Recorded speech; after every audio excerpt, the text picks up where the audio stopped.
Hello friend, आप सभी का स्वागत है हमारे वैष्णवी लोकगीत चैनल पे।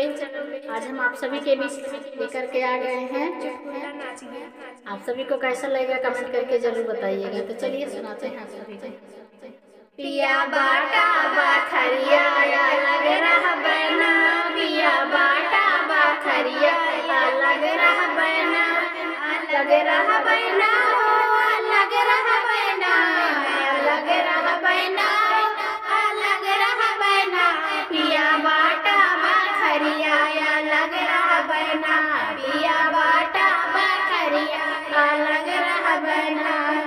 हमारे ससुर जी के तीन महलिया, हमारे ससुर जी के तीन महलिया, तीन महलिया हो, तीन महलिया, तीन महलिया सखी, तीन महलिया, उहले बना हो,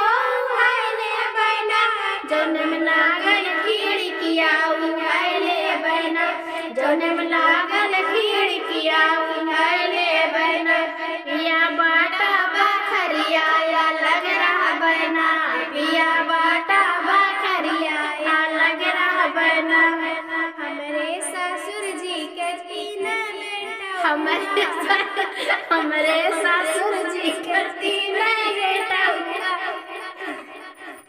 हमारे ससुर जी के तीन बेटा हुआ, तीन बेटा हुआ हो, तीन बेटा हुआ, उहले बना हो,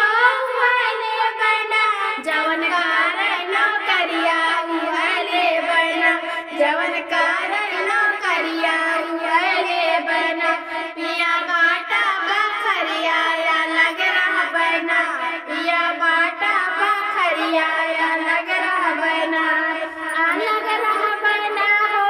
लग रहा बना, पिया बाटा बाखरिया या लग रहा बना, पिया बाटा बाखरिया या लग रहा बना। हमारे ससुर जी का तीन बिटियावा, हमारे ससुर जी का तीन बिटियावा, तीन बिटियावा हो, तीन बिटियावा, तीन बिटियावा हो, तीन बिटियावा, उहले बना हो, उहले बना, जेकर भइल सिंहवा, उहले बना, जेकर भइल बियाहवा, उहले बना,